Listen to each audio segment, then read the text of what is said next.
Hello and welcome back to this week of City episode 3. Where you're thick and fast, and we're finally back after a few weeks. A lot has changed up here, and yeah, man, a lot has changed at the club as well. We've gone on a great little run now. It's looking good in this title race, man.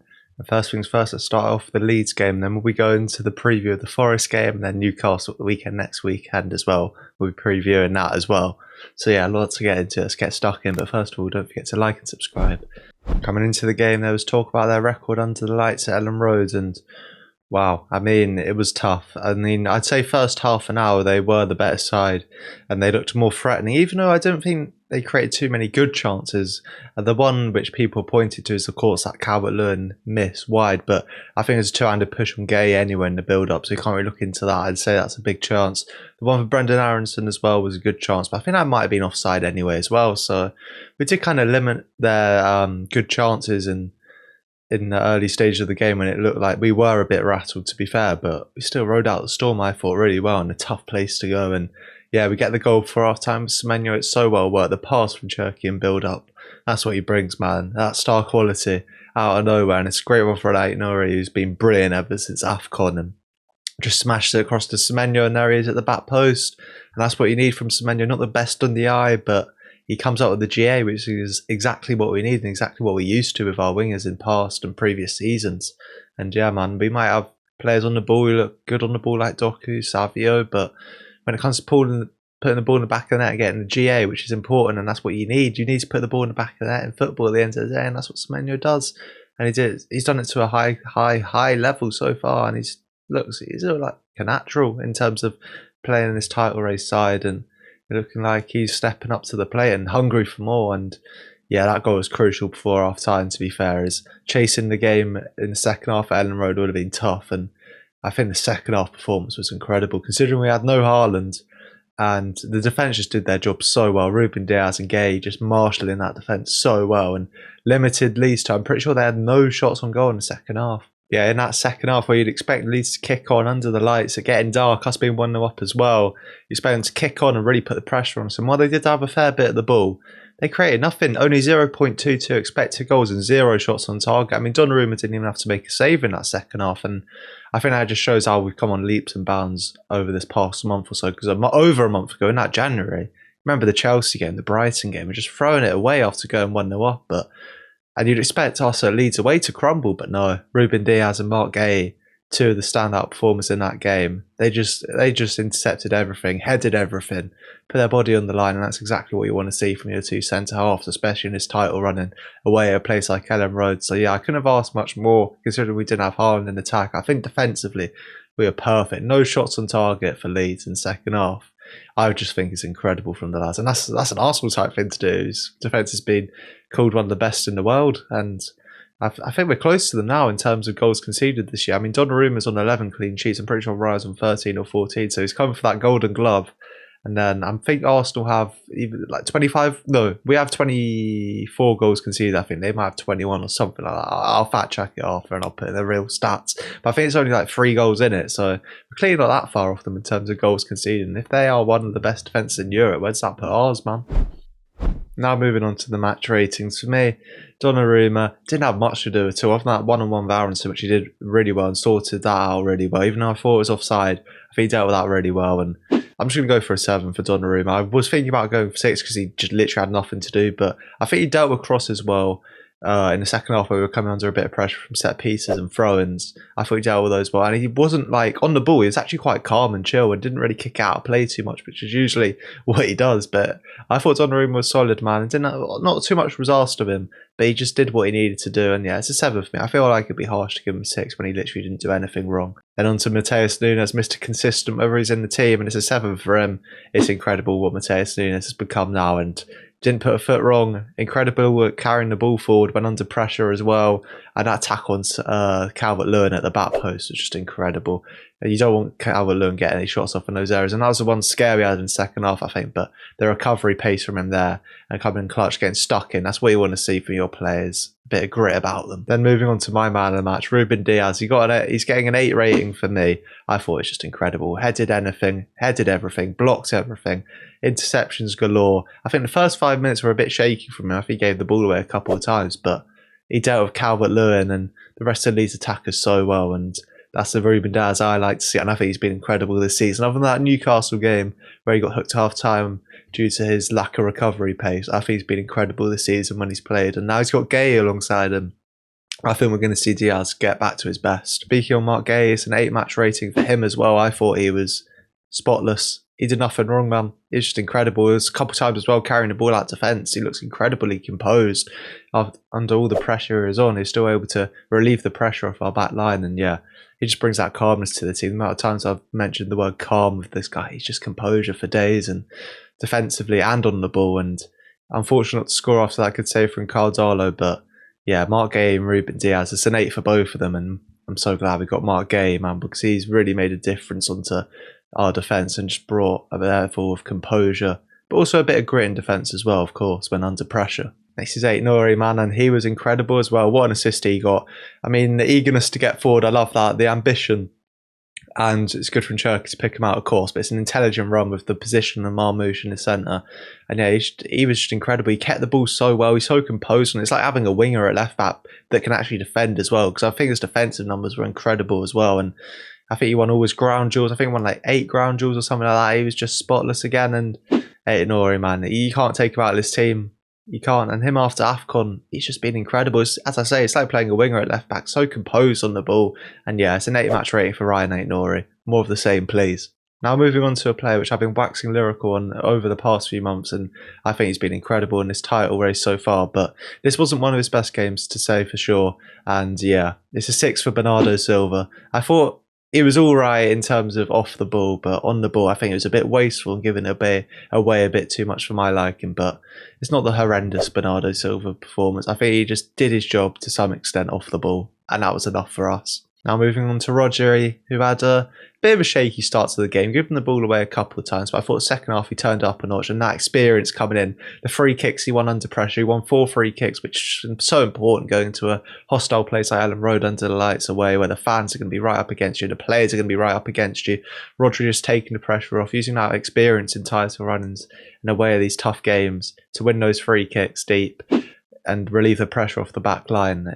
He was just incredible, not only at winning free kicks, but off the ball, passes as well, just keeping it ticking, dictating the tempo. I thought Rodri was incredible in the second half especially. And yeah, it's a 7-match rating for him. And then moving on to Nico O'Reilly, who maybe I'm overdoing it here, but it's an 8-match rating for me. I thought it was incredible. I think it was our one outlet in terms of attackers and midfielders, which really drove us up the field with some conviction. And his ball carrying ability is top notch. And that touch he took in the penalty area under all that pressure, he is just quality on and off the ball, because he brings that physicality and pace off the ball, which we've been missing over the past couple of seasons. But also on the ball, it doesn't feel like you're missing much, really. I think he's got the technical ability as well with some top midfielders. And yeah, it's an 8-match rating for him. Shame he went off for that ankle injury. Apparently it's a knock, so hopefully he's back soon. And then moving on to Semenyo, who got that goal. And other than that, it's quite a quiet performance for Semenyo. But as I say, man, I don't really care what he does on the ball. As long as he gets me a goal or assist every game and gets me that important GA in his title running to win games, I don't really mind if he's going to lose the ball 5 times, because we've got that on the ball with Savio and Doku, that on-ball ability. We just need someone who can stick in the back of the net when Haaland isn't. And that's what Semenyo does. No Haaland, no problem. Semenyo steps up. And it's a 7-match rating for me. Then moving on to Cherki, I thought it was just quality. And it's strange with Cherki because he's only young 20s in age, but he plays like an experienced player. The way he just keeps it. He knows when to attack and take risks, but he also knows when to keep it simple and just play it around and kill the time and kill the clock and kill the crowd in terms of the atmosphere as well, get them more quiet. And that's what Cherki does, man. But when you do want to go forward as well, he's got that flair as well. That pass to Ryan Aït-Nouri can't be forgotten. What a ball that was. World-class pass, and that got us the goal ultimately. And the vision of him and the technical ability of him is so needed in this title race. You need that star player, that maverick in your side, who can just create something out of nothing when you're up against it. And that's exactly what he brings, and that's exactly what he did at a tough Ellen Road game. After not playing too many minutes recently as well, coming in cold, but he got the business done. It's a 7 for Ryan Cherki for me. And then moving on to a slightly disappointed performance from Omar Marmoush, but I wouldn't completely blame him for it. I don't think he got the service he would have wanted in terms of the balls he would have wanted. He's always wanted to go in behind, and he didn't really get that today. It was more to feet, up against the centre-back, having to hold up, which just isn't his game. We know he thrives off playing off someone like Haaland in behind, So yeah, it's a 5 for me for Marmoush. I think it wasn't his best performance, but I wouldn't entirely blame him, as I don't think we were playing to his strengths in that one, due to there being no Haaland due to injury. So there's only so much you can ask for him when you're asking him to hold it up against big, strong defenders right up against you. So yeah, a brilliant result, a tough place to go, and that just fills me with confidence going into these next two Prem games in Forest at home and West Ham away, where I want to be getting our goal difference up now. We scrapped it out now at the tough away game. Can we put in some convincing performances now against these relegation threatened sides, man? Can we? I reckon we can. Moving on to the preview for the Forest game. Now moving on to Forest at home. For my lineup, I'll go for Donnarumma in net, Mateus Nunes right back, Ruben Diaz right centre back, Mark Gay left centre back, Ryan Aït-Nouri left back. And then in midfield, I'll go for Bernardo, Rodri and Reinders, as I feel like we can't be rushing O'Reilly back. He's so important. And for this Real Madrid game next week, we need him fully fit, sharp and firing. And I don't want to risk him with that ankle knock. And I think Reinders, when he came on in the game, I think he did a solid job replacing O'Reilly. Of course, he hasn't got the physicality. But on the ball, I thought he was actually all right against Leeds there. So I would start Reinders against Forest. Of course, scored against them at the City ground earlier this season. So yeah, I'd start him.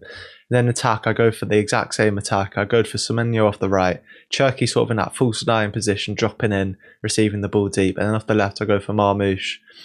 And yeah, man, pretty much the same lineup as Leeds other than Reinders in for O'Reilly, because I think this is working right now. The system Pep's going with in terms of just stacking up that midfield. And yeah, Reinders hasn't quite got the physicality that O'Reilly has, but I think he still did the job there. And I predict at least a 3-0 win here. I will go for the 3-0 win. I reckon it'll be a convincing one, as we saw Forest at the weekend's loss to Brighton. They just didn't look convincing at all in that and good at that. They look like lack of ideas there. And yeah, we need to get the goal difference up now. And this is a game I'm pinpointing on where we can really get a statement in terms of getting that goal difference up, which we desperately need as we're behind Arsenal right now.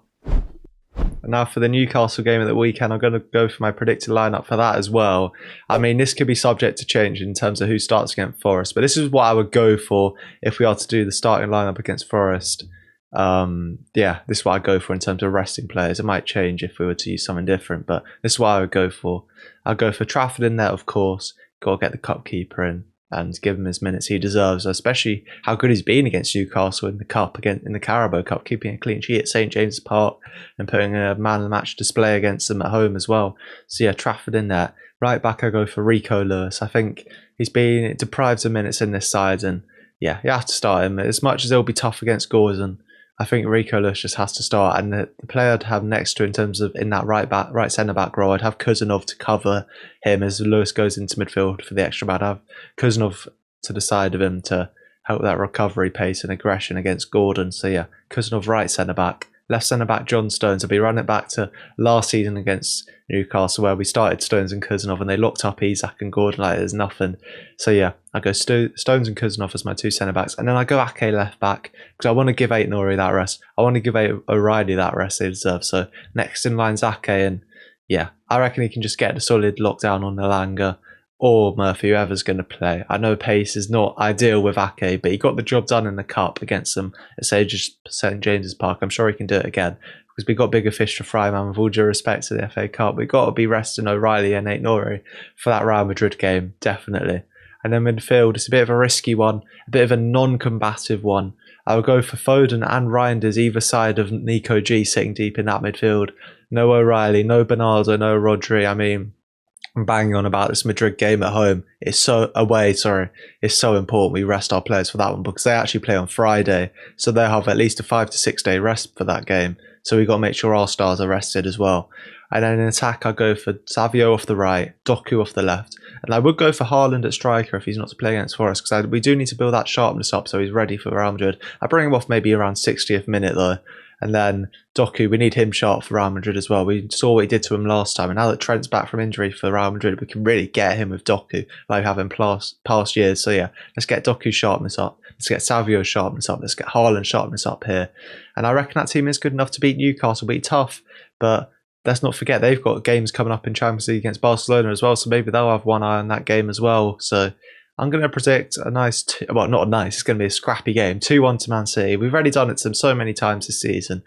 Well, twice. No, 3 times actually. We already did that to them at the Etihad this season. I reckon we'll do it again with a cheeky 2-1 win. To end things off, I'm just going to cover a little bit of transfer news. Number one is Livramento to Manchester City for apparently a record fee for a right back. So I guess that'll be around 70, 80 mil. And for me, no chance we should do this. Absolutely no chance. I think it might be controversial, but I think Matheus Nunes has been top 3 right backs in the league this season. And I don't see how much of a big upgrade Livramento is on Matheus Nunes, especially not a 70, 80 mil upgrade, I don't think. I'd much rather we just get a young right back who can develop, someone like a Reed. There's a guy at Benfica who's meant to be really good. There's Martin Fernandes at Porto, Fresneda at Sporting. There's so many right backs out there which can develop behind Nunes as he continues to thrive. The sky's the limit for Nunes, man. I wouldn't want to block off his development by bringing in Livramento, who's, with all due respect, he's injury prone, man. And we can't be spending 70, 80 million on someone who's injury prone. If we are to do that, why not just go and get Reece James? Why not just try and maybe get a Trent out of... Actually, no, I don't want Trent, actually. I'm just thinking of some injury prone right backs as well. It would probably be cheaper and better.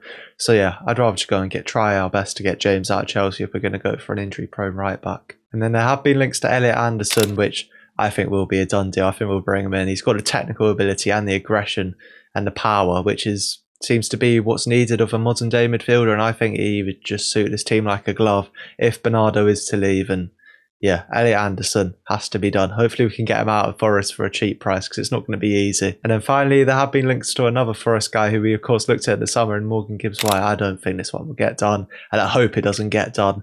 I mean, we've got Foden, we've got Cherky, we've got Reinders. I just don't see where Morgan Gibbs-White fits in all this, and if he's going to cost more than 70 mil, that's just a no-go for me.